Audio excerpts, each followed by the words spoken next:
بسم الله والصلاة والسلام على رسول الله. رب اشرح لي صدري ويسر لي أمري واحلل عقدة من لساني ليفقه قولي. داوام لخوای گەورەیە مامۆستا کە باش نەبی بەڵکو زۆر باش بی و دڵخۆش نەبی بەڵکو زۆر دڵخۆش بی. دەمەوێت بڵێم هەر کەسێک کە هەر دەستکەوتێکی بەدەست هێنا ئەگەر باسی نەکرد لە بۆ دەوروبەرەکەی ئەوە بەڕاستی لە حەسادەتی خۆیەوەیەتی و ویستم ئەو دەستکەوتانەی کە لەگەڵ گۆ بەدەستم هێنایە ئینشاءالله لە خزمەتدا بیخەمەڕوو. دەمەوێت سەرەتا زۆر سپاسی تو هەموو مامۆستا بەڕێزەکانی دیکەش بکەم. بەڕاستی جزاك الله خيرا جزاء خوای گەورە بە فیردەوسی ئەعلا شەتام کە ئەو دوو مانگەی زۆر لەگەڵ ماماندی بوون.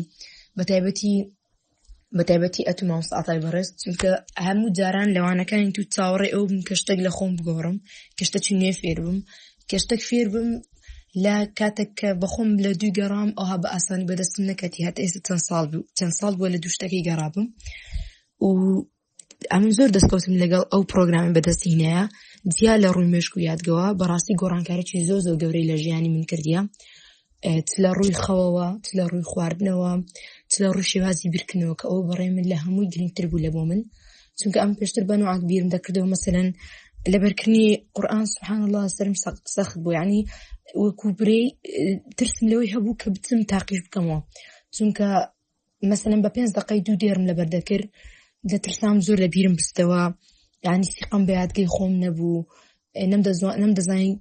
چۆن بە شێوازێکی باش بتوانم قورئان یان هەر دقەیەکی دیکە لەبەر بکەم.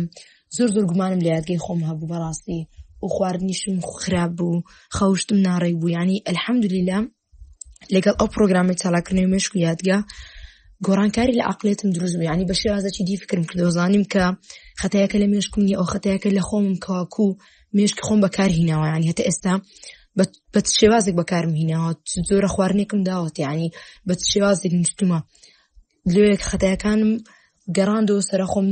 نەمگەڕاندەوە سەر مێشک خۆم.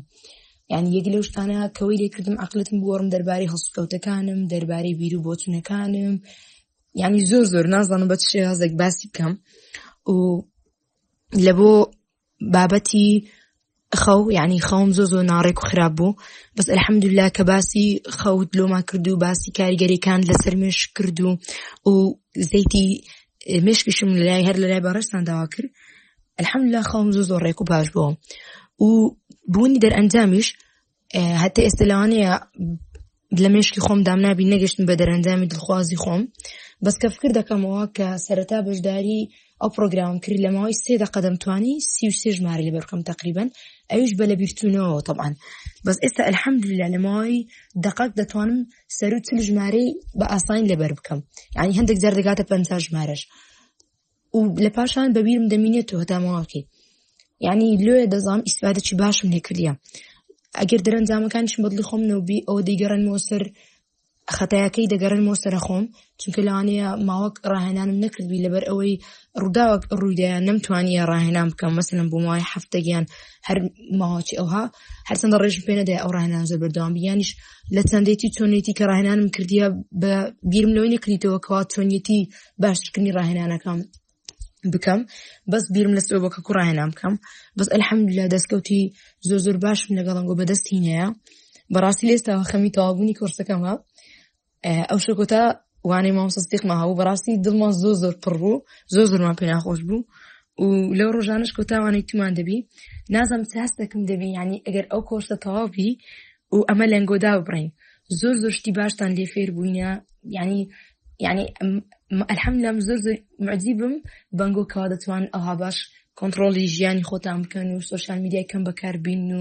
لە هەمان کاتیشدا قودوە مامۆستا بن لە بوومە، یعنی ئەم زۆر چاو لەنگۆ دەکەم، یعنی زۆر حەز دەکەم وەکو ئێوە بتوانم ڕۆژێ لە ڕۆژان یارمەتی زۆر کەس بدەم باش بن لە ڕوەک لە ڕوەکانی ژیانیان لەوەی کە ئێستا هەنە. ئینشاءالله ناژوەستم هەروە دەکەم خوای گەورە پاداشتان بداتەوە. یەک لەو بابەتانەی کە باس کرد، یعنی ماشڵ بابەتی زۆر باس کرد کە ئیسفادەیە بوو، بەس بابەتی بەهایەکان بوو و شێوازی مامەڵەکردنمان چۆن کاتەکانمان ڕێبخۆین، ئەوانم زۆر ئیسفادە لێ کردیە، چونکە ئەم پێشتر بەخۆشم یعنی لە یوتیوب تەماشای ڤیدیۆکانی دکتۆرزانم دەکرد، طبعا دکتۆرزانەیەک لە نمونە باڵاکانی منە زۆر پێم عەجیبم، باسی بەهاکان و چۆن دۆزینەی بەهاکانی دەکرد، تقریبا لەسەر ئیوش تەطبیقم کرد، لسر إخاتي منيش تطبيق مكر بس هيتيان أو عند اللي يورد نبومو عند تأثير يمنكر أو واني كأتباسي بهاد لو مكر يعني توم بتواني بها كاني خما بدوزيني ودياري بكين ويك لوش تاني كزوزر لتو استفادة مكردي ما مصطف زوزر معجب وما بي زور كات هلا كان يخد لما باسكر يعني أما دايما المنش خيالي ما اللي مش خما دانا لبوتي برز ما مصطف كان يديكش كوا أنقوم هيد مشكلة تانية لاني كاتي زور باشي برا وبان هيد كشك تاني بيلاجيان تان بس كشك كان يخد باز ذكي معاناة كان يخد لقلم باز ذكي يعني بوساتك دلخوش ده بنقل بروي كوادش أو كيش نعمل بي لبروي كواد ظانم هيد كسك جيش تبلتشي بأساين نجيشتيا وجاني هم كساتش برزيو نزنيوش سختي وآلنجاري تيدايا يعني أو ما لديك كأما خوما بكم نزاهي أما شهولدين وكو أما لبي لك وتأيدا ظلم إن شاء الله سن سود مان لنگو بینیوا دهن دخوای گورا سود تام پی بگینیو پاداش تام بداتوا بشیوازك لشیوازك كان كهر بخيالش تانداني إن شاء الله لدهاتوش دا لايف وانينگو